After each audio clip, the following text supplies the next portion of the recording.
What is WWF's current position on the blue economy? What is WWF's their current position? So how do they, how does the blue economy fit within WWF's kind of way of working, or what are their views, their position as an organization? Yes. So I'm part of so there is a Pacific Regional NGO Alliance that is here in Fiji. So at the moment, when we talk about the sustainable blue economy, we will always use the principles of a sustainable blue economy.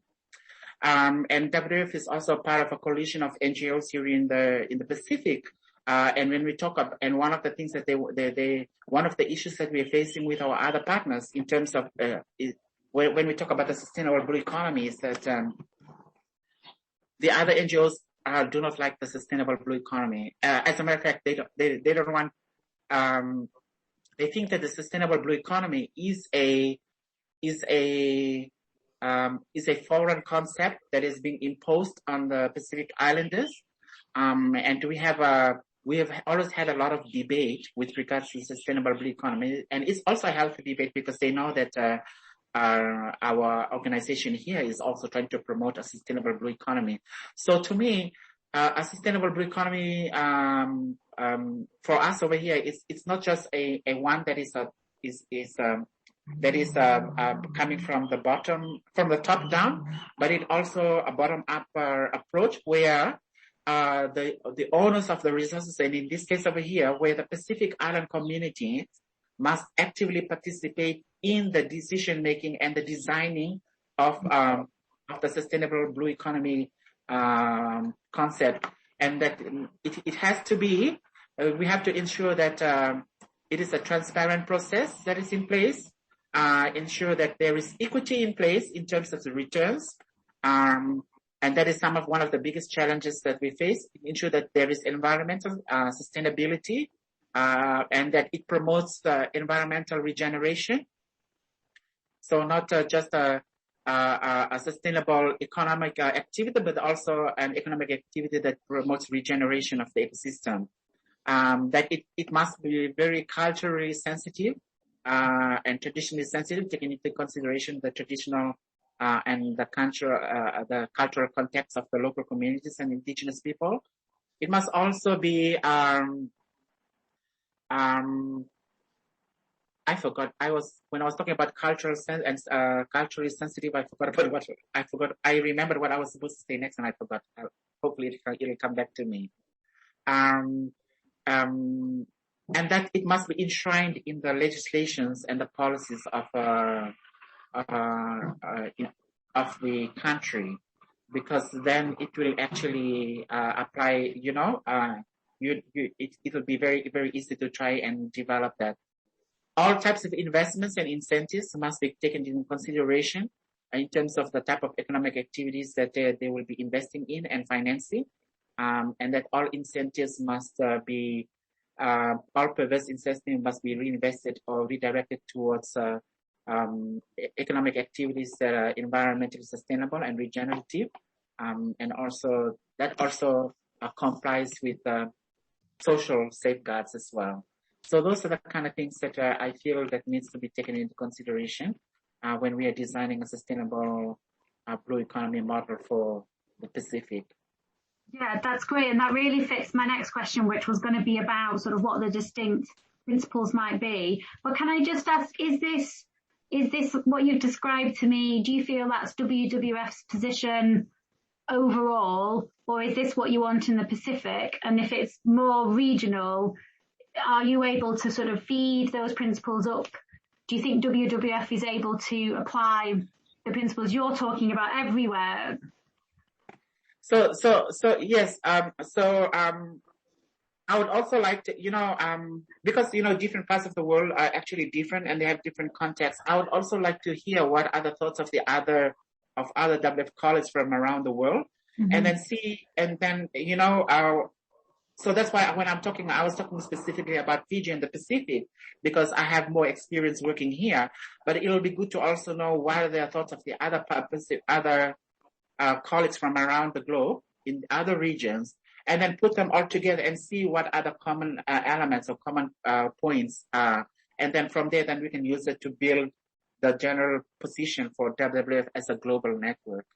Yeah, that's definitely what we're trying to do, or trying to support through the project. We're talking to people from, we've tried to get most of the regions one way or another so we can get those views. Yeah, that's really interesting. Thank you.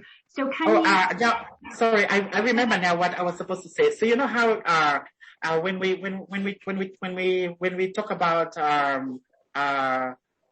environmental research, biodiversity or biological research work, I forgot to mention, the scientific component of it, but I forgot to mention the traditional knowledge, the use of traditional knowledge and practices in a sustainable blue economy model is very, very important.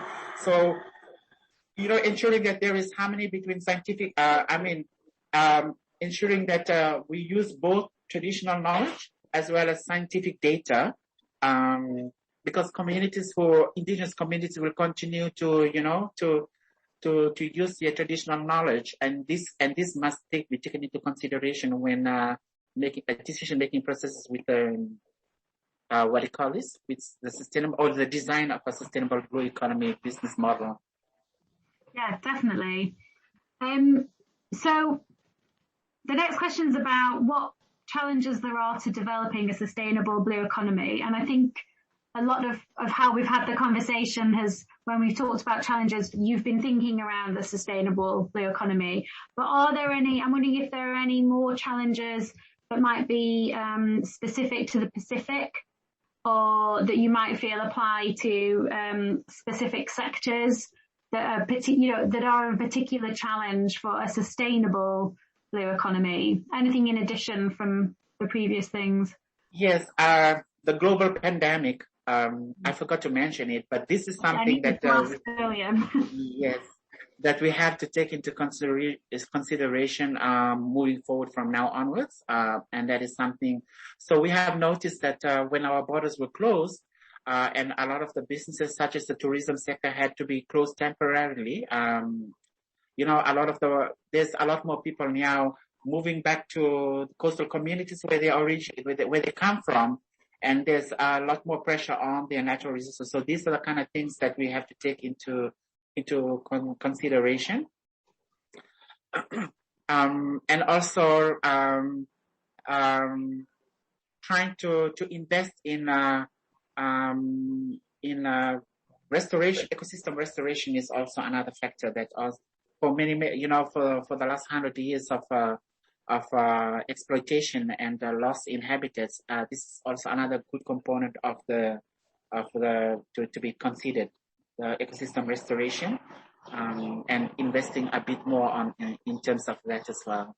So I think those are the two added things that I'd like to add as part of the challenges, because we can continue to establish, to develop and implement a sustainable blue economy, but if we fail to restore degraded ecosystems, this is something that I don't think it's going to work successfully.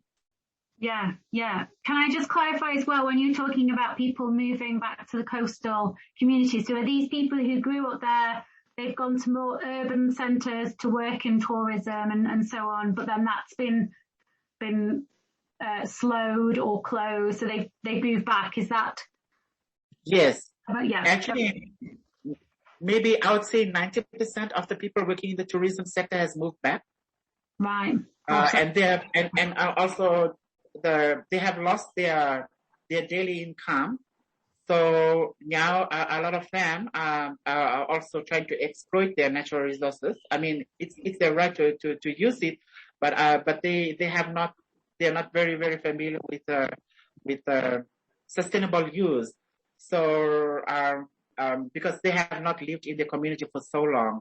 And those are some of the things that have been raised with us by the communities when we ask them, how is everything going during the pandemic? And then some of the community leaders who we've worked with saying, they find that something that they used to have in abundance is slowly decreasing. And we try to encourage them. So what are the things that you can do during this time to ensure that you don't have those resources depleted? And so we're trying to explore what are the other ways in which we can help our communities